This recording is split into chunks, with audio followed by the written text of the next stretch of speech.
Hey bookaholics, and welcome back to another video. Today I am bringing you the Finally Fall tag.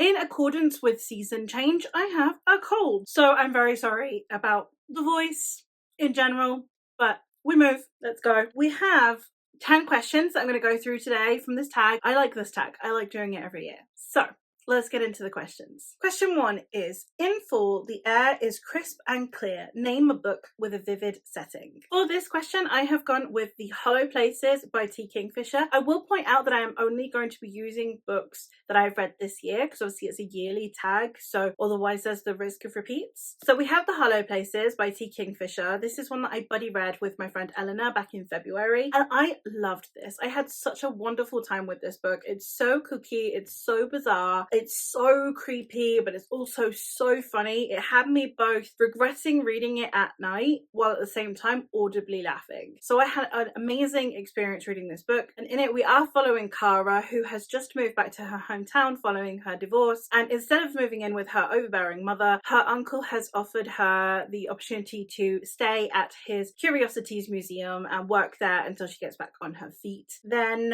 one day when she is taking care of the museum, one of the patrons seemingly has knocked a hole in the wall, and she only realizes it once they've gone, and then she looks through the hole and sees that there is a corridor that should not be there, and her friend Simon go and investigate. It is very creepy, very atmospheric, a bit eldritch in nature, a bit Lovecraftian, and I had a wonderful time. And if you are looking for some funny horror, which tends to be my preference, I would highly recommend. Question 2 is, nature is beautiful but also dying. Name a book that is beautifully written but also deals with a heavy topic like loss or grief. For this one, I'm going to go with The Book Eaters by Sun Yidin. This is one that I read also near the beginning of the year, I think May at the latest, and I adored this. This is a new favorite book. I need to get a physical copy of it, and it is following a group of people who are known as book eaters, which basically means that for sustenance they need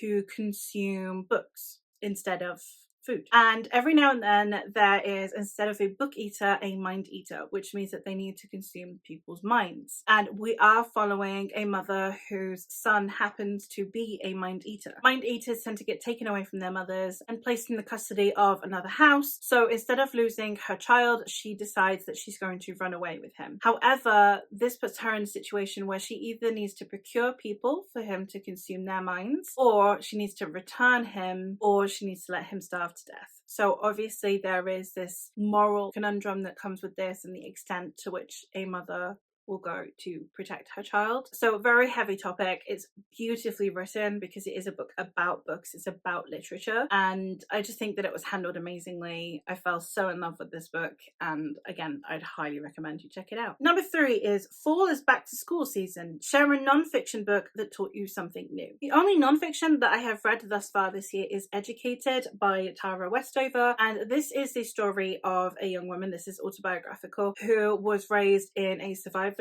cult preparing for the end of the world, and how she has a misogynistic, controlling father and an abusive brother, and it is her fleeing the confines of this family and getting an education and becoming part of the rest of the world, essentially. It was a very intense read. I understand why this book got as well regarded as it did. It definitely didn't shy away from the issues that she struggled with, and it's a difficult read. I think that this is something that shows not only the importance of education, but the importance of its accessibility and the care that is needed of a supportive network to actually be able to get you through education. It was a fascinating read, and I think it fits the question perfectly, given that it's literally about education. Question 4 is, in order to keep warm, it's good to have some time with the people we love. Name a family, household, or friendship group that you'd like to be part of. This one is kind of a mix of all of the above. This is the book that I've read this year, but anything from this series would apply. And I had the undermining of Twyla and Frank. We have Twyla and Frank, who are a friendship. We have their relationship with the rookie that is in the Marshals named Duckers. We have the relationships between the characters from the first book. I think I mentioned the first book for this question in last year's tag, and it still holds up. And having read the sequel, still definitely would love to just be part of this world and this group of people. In this one, it is a fantasy retelling of When Harry Met Sally, and we are following Twyla and Frank, who are marshals in this world, which, given the change in circumstances in this world from book 1 into book 2, it means that their job has become a bit dull, and it's possible that there will be some cutbacks until they happen upon a baby dragon. I absolutely loved this book. I actually think I like this one even more than Heart and Mercy. That might just be recency bias, but I think because they are older protagonists and they're people who have kids, they're people who have other responsibilities but are also trying to fall in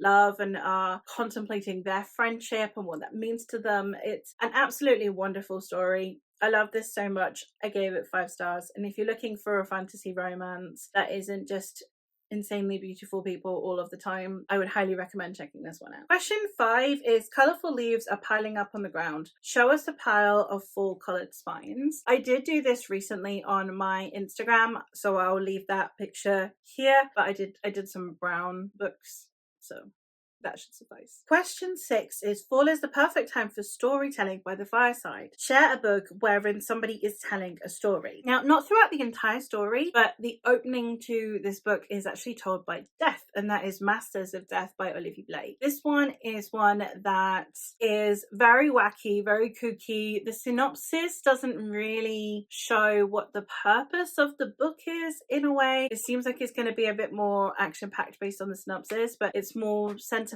than that. But there are chunks that are narrated by Death, so I feel like that would count. And in this story, we are following a young woman who happens to be a vampire, who wants to try and sell a haunted house. So she elicits the help of a medium. However, he happens to be a fraud, although he is the godson of Death. So then ensues them trying to sort out this house. We have loads of other characters that eventually get involved in some way, shape or form. And it was a fun read, but it also had a lot more depth and a lot more intense moments than I'd expected it to from that synopsis. But I had a fun time with it, and I really enjoyed Olivia Blake's writing style. Question 7 is: the nights are getting darker. Share a dark and creepy read. For this one, I am going to go with The Unwieldy Creatures by Adi Sai. This one is a Frankenstein retelling in which we have 3 perspectives. We have the perspective of a doctor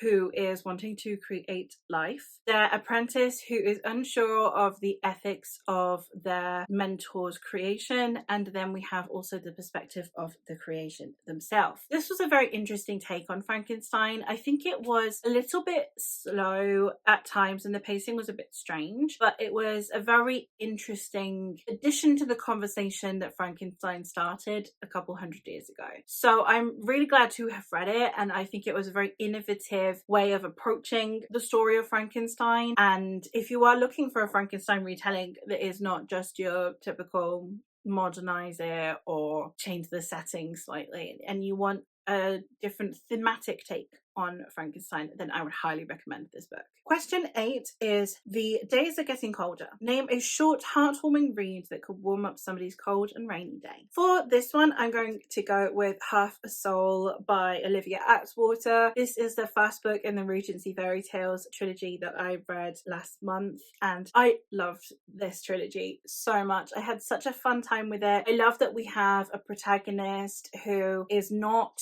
A lot of the time when you have a bit of a gauche protagonist, you have someone who maybe doesn't fit in. It's more that you are watching someone who's maybe a bit clumsy, or like they have something that is still like quirky but cute. In this one, you have someone who genuinely struggles with the society that she is in, and she doesn't understand why she's struggling. She doesn't understand what it is exactly that she's doing wrong. And I really like that, because it isn't someone who is just like embarrassed about who they are. It is someone who is actually fine with who they are. Our protagonist doesn't dislike herself. She doesn't understand what is wrong with her in the sense of why society perceives what she's doing is wrong. And I loved that take, because there is nothing wrong with not fitting into this mold that society has dictated for you, and questioning why you are supposed to was absolutely heroine material, and I loved that. And I love this protagonist, of the protagonists of the sequels as well, and I just had a wonderful time reading this trilogy. So it was very heartwarming, it was very cozy, I had a fun time reading it, and then on top of that, fantastic message as well. In the story, we are following Theodora Eastings, who has had half of her soul taken. When she was a child, a fae came and decided to claim her soul. However, he was interrupted and only managed to take half of her soul. So now she does not really have many feelings, which means that she doesn't really understand how to navigate society, because she lacks things like embarrassment. And therefore, when it is time for her cousin, whom she lives with, to be a debutante, her aunt has decided that she's going to do her foremost to try and marry off Theodora as quickly as possible to kind of get her off of her back. And following this, she ends up needing to help the Lord Sorcier, who is the kind of court magician, so that they can uncover a string of events that is leading to young girls entering into a coma-like state and not awakening. And I loved the team up, I loved all of the characters in here, and I think that one of the characters in here as well reminds me a lot of Lottie from The Princess and the Frog. If you've read this and you've watched that, I think you'll know who I mean. She's just like a supportive person. She's very privileged, potentially a bit spoiled, and yet at the same time she is someone who is trying her best, and she cares a lot about our protagonist, and she cares about our protagonist's happiness, and I just really love that for her. And some fantastic female representation and conversations around women in society here, all under this really fun, sweet romance that I really loved. Question 9 is for returns every year. Name an old favourite that you'd like to return to soon. At the moment, I don't have any rereads on the agenda. I have too many commitments to other things. There are vlogs that I want to do. Next year, I would like to return to some favourites, which would potentially include some childhood favourites. I would like to reread the Inkworld series in time for the 4th book to come out. I would potentially like to return to the Old Kingdom series by Garth Nix, so that I can continue, because I have only read the original trilogy. Potentially maybe reread the Inheritance Cycle quartet, so that then I can read Murtagh. So there are a lot of like sequels to books I read as a child that have been coming out recently, so I might make some vlog projects out of those and like see how they fare with me as an adult, although some I have reread as an adult, but how they fare on reread, how the new editions feel in comparison to the old ones, etc. So I don't have any on the horizon right this moment, but eventually that would be a fun project. And then question number 10 is, fall is the perfect time for cozy reading nights. Share some of your favourite cozy reading accessories. Not quite a reading accessory, more a transporting books accessory, but I do have this really adorable tote bag that I have been using to transport my stuff around in, because I take my tablet for reading digitally and then I'll take a physical book as well, so it just makes life a bit easier for me if I'm going out. And then I also, favorite accessories that I have bought so far this year is I have bought this gorgeous pumpkin mug. I love it so much. It looks so cute, and it's like just the right size. So those would be my accessories. But that is it for this tag. Thank you ever so much for watching. Let me know what you're looking forward to this autumn season, what books you have in mind to read over the next few months. But that is all from me, so I will hopefully catch you in another one soon. Bye!